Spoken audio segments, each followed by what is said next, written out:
Hi guys, ನಾನಿವತ್ತು ನಿಮಗೆ ನೀವು ಮಾಡಿರೋ ಅರ್ನಿಂಗ್ಸನ್ನು ವಿಡ್ರಾವಲ್ ಹೇಗೆ ಮಾಡ್ಕೊಳ್ಳೋದು ಅಂತ ಹೇಳ್ಕೊಡ್ತೇನೆ. ಸೊ ನೀವು ನೋಡ್ಬೋದು ಟುಡೇಸ್ ಅರ್ನಿಂಗ್ಸು 889 ರೂಪಾಯಿ ಆಗಿದೆ. ಈ ಅಮೌಂಟನ್ನು ನಿಮ್ಮ ಅಕೌಂಟಿಗೆ ಹೇಗೆ ವಿಡ್ರಾ ಮಾಡ್ಕೋಬೇಕು ಅದನ್ನು ನಿಮಗೆ ನಾನು ಹೇಳ್ಕೊಡ್ತೇನೆ. ಫಸ್ಟ್ ಆಫ್ ಆಲ್ ಏನು ಮಾಡಿ, ಸ್ವಲ್ಪ ಹಾಗೆ ಕೆಳಗಡೆ ಬನ್ನಿ. ಕೆಳಗಡೆ ಬಂದಮೇಲೆ ನಿಮಗೆ ರಿಕ್ವೆಸ್ಟ್ ವಿಡ್ರಾವಲ್ ಅಂತ ಅಲ್ಲಿ ಆಪ್ಷನ್ ಇರುತ್ತೆ.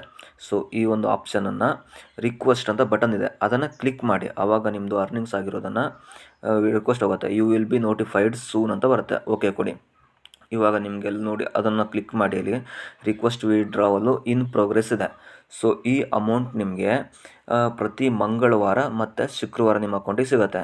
ಅಂದರೆ ನೀವು ಇವತ್ತು ವಿಡ್ರಾವಲ್ ರಿಕ್ವೆಸ್ಟ್ ಕೊಟ್ಟಿದ್ದೀರಾ, ಸೊ ನಾಳೆ ನಾಡಿದ್ರಲ್ಲಿ ನಿಮಗೆ ಮಂಗಳವಾರ ಹತ್ತಿರ ಇದ್ದರೆ ಮಂಗಳವಾರ ಕ್ರೆಡಿಟ್ ಆಗುತ್ತೆ.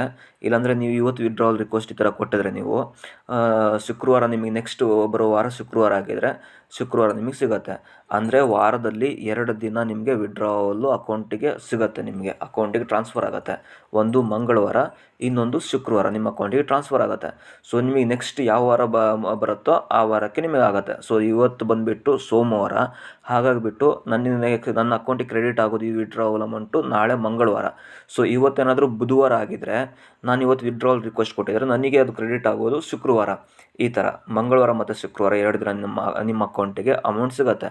ಈಗ ರಿಕ್ವೆಸ್ಟ್ ವಿಡ್ರಾವಲ್ ಕೊಟ್ಟಿದ್ದೀರಲ್ವಾ, ಓಕೆ. ನೆಕ್ಸ್ಟ್ ನೀವೇನು ಮಾಡಬೇಕು, ಇಲ್ಲಿ 3 ಲೈನಿಗೆ ಹೋಗಿ, 3 ಲೈನಿಗೆ ಹೋಗಿಬಿಟ್ಟು ವ್ಯೂ ಪ್ರೊಫೈಲಿಗೆ ಹೋಗಿ.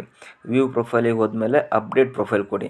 ಒಂದು ಸಲ ಇಲ್ಲಿ ಚೆಕ್ ಮಾಡಿ, ನೀವು ನಿಮ್ಮ ಬ್ಯಾಂಕ್ ಅಕೌಂಟ್ ನಂಬರನ್ನು ಹಾಕಿದ್ದೀರಾ, ಬ್ಯಾಂಕಿನ ಹೆಸರನ್ನು ಹಾಕಿದ್ದೀರಾ ಮತ್ತು ಬ್ಯಾಂಕಿನ IFSC ಕೋಡ್ ಹಾಕಿದ್ದೀರಾ, ಚೆಕ್ ಮಾಡ್ಕೊಳ್ಳಿ. ನೀವು ಇದನ್ನು ಹಾಕಿಲ್ಲ ಅಂದರೆ ನೀವು ಅಲ್ಲಿ ವಿಡ್ರಾವಲ್ ರಿಕ್ವೆಸ್ಟ್ ಕೊಟ್ಟರೂ ಕೂಡ ನಿಮ್ಮ ಅಕೌಂಟಿಗೆ ಅಮೌಂಟ್ ಬರಲ್ಲ. ಯಾಕಂದರೆ ಅವರು ನಿಮಗೆ ಯಾವ ಬ್ಯಾಂಕ್ ಅಕೌಂಟಿಗೆ ಹಾಕ್ತಾರೆ, ನೀವು ಅದರ ಡೀಟೇಲ್ಸೇ ಕೊಟ್ಟಿಲ್ಲ. ಸೊ ನೀವು ಇಲ್ಲಿ bank account, bank name, bank IFSC ಕೋಡನ್ನು ಎಂಟರ್ ಮಾಡಿದ್ರೆ ನಿಮಗೆ ಅಮೌಂಟ್ ಸಿಗುತ್ತೆ. ಸೊ ನೀವಿಲ್ಲಿ ಬ್ಯಾಂಕ್ ಅಕೌಂಟ್ ನಂಬರ್ ಇದೆ, ಸೊ ಅಕೌಂಟ್ ನಂಬರ್ ಜಾಗದಲ್ಲಿ ನಿಮ್ಮ ಒಂದು ಬ್ಯಾಂಕ್ ಅಕೌಂಟ್ ನಂಬರನ್ನು ಹಾಕಿ. ಸೊ ಅದ್ರ ಕೆಳಗಡೆ ಬ್ಯಾಂಕಿನ ಹೆಸರು, SBI ಬ್ಯಾಂಕ್ ಆಗಿದ್ದರೆ SBI, ಅಥವಾ ಕೆನರಾ ಬ್ಯಾಂಕ್ ಆಗಿದ್ದರೆ ಕೆನರಾ ಬ್ಯಾಂಕ್, ಈ ಥರ ಟೈಪ್ ಮಾಡಿ, ಬ್ಯಾಂಕಿನ ಹೆಸರನ್ನು ಟೈಪ್ ಮಾಡಿ. ಅದಾದಮೇಲೆ ಬ್ಯಾಂಕಿಂದು IFSC ಕೋಡು CNRB ಅಲ್ಲಿ ಹೆಂಗಿದೆಯೋ ಹಾಗೆ ಹಾಕಿ. CNRB ಇವೆಲ್ಲ ಕ್ಯಾಪಿಟಲಲ್ಲಿ ಇರುತ್ತೆ ಕೆನರಾ ಬ್ಯಾಂಕಿಂದು, ಅಥವಾ SBI ಬ್ಯಾಂಕಿಂದು SBI ಅಂತ ಬರುತ್ತೆ, ಆಮೇಲೆ ನಂಬರ್ ಬರುತ್ತೆ, ಅದನ್ನು ಕರೆಕ್ಟಾಗಿ ಹಾಕ್ಕೊಳ್ಳಿ. ಸೊ ಇವು 3 ಡೀಟೇಲ್ಸನ್ನು ನೀವು ಬ್ಯಾಂಕಿಂದ ಹಾಕಲೇಬೇಕಾಗತ್ತೆ. ಆವಾಗ ಮಾತ್ರ ನಿಮ್ಮ ಅಕೌಂಟಿಗೆ ಅಮೌಂಟು ಕ್ರೆಡಿಟ್ ಆಗುತ್ತೆ. ಒಂದು ಬ್ಯಾಂಕಿನ ಅಕೌಂಟ್ ನಂಬರು, ಇನ್ನೊಂದು ಬ್ಯಾಂಕಿನ ಹೆಸರು, ಇನ್ನೊಂದು ಬ್ಯಾಂಕಿನ IFSC ಕೋಡು. ಸೊ ಕೆಲವರು ನನಗೆ ಬ್ಯಾಂಕ್ ಅಕೌಂಟಿಗೆ ಬೇಡ, ನನಗೆ UPI ಐಡಿಗೆ, ಫೋನ್ಪೇ UPI ಐಡಿಗೆ ನಾನು ಹಾಕ್ಕೊತೀನಿ, ಇಲ್ಲ ಗೂಗಲ್ ಪೇ UPI ಐಡಿಗೆ ಹಾಕ್ಕೋತೀನಿ ಅಂದರೆ ಅದನ್ನು ಹಾಕೋಬೋದು. ಎಕ್ಸಾಂಪಲ್ ಇವಾಗ ನಿಮ್ಮದು ಫೋನ್ಪೇಲಿ ಓಪನ್ ಮಾಡ್ಕೊಳ್ಳಿ, ನಿಮ್ಮದು UPI ಐಡಿ ನೋಡ್ಕೊಳ್ಳಿ, ಅದರಲ್ಲಿ ಬರುತ್ತೆ ಡೀಟೇಲ್ಸು, YBL ಅಥವಾ IPL ಏನೋ ಒಂದು ಬರುತ್ತೆ UPI ಐಡಿ. ಅದನ್ನು ಇಲ್ಲಿ ಹಾಕಿದ್ರೂ ಕೂಡ ನಿಮಗೆ ಆ UPI ಐಡಿಗೆ ಅಮೌಂಟ್ ಟ್ರಾನ್ಸ್ಫರ್ ಆಗುತ್ತೆ.